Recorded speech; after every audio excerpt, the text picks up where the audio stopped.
नमस्कार. आपण शेती करताना विविध जुगारू पद्धतीने शेतीमध्ये नवीन नवीन बदल करत असतो. आज आपण बघू शकतात.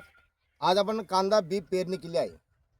कांदा बी पेरणी केल्यानंतर शेतकरी मित्रांनो, पाण्याच्या सारंगा टाकण्यासाठी लांग्या म्हणतात त्याला ग्रामीण भाषेमध्ये.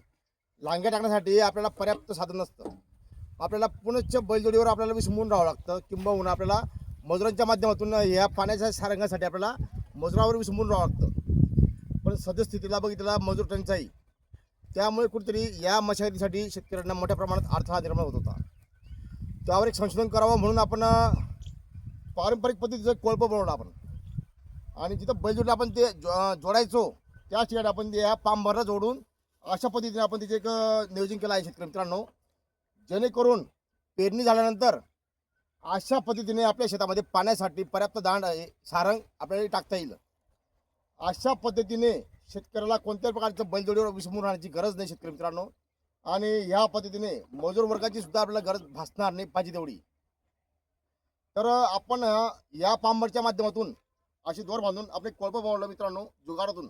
हे टाकातून टोकून लोखंडी भंगारातून आपण एक बनवलं आहे.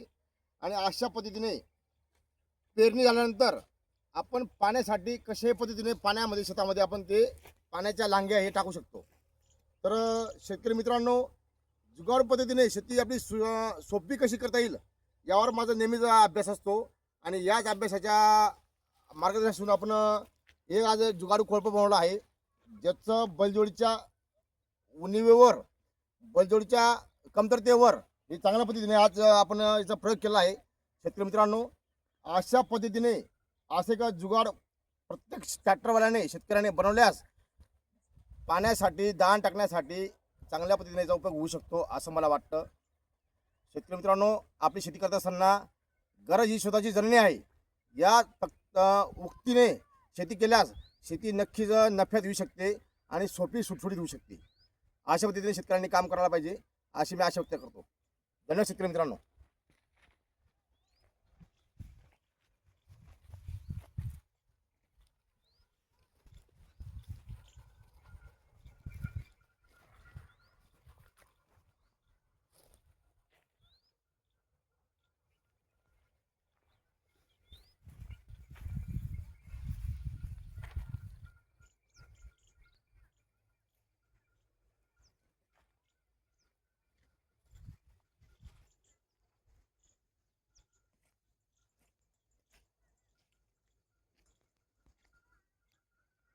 प्लीज पुढे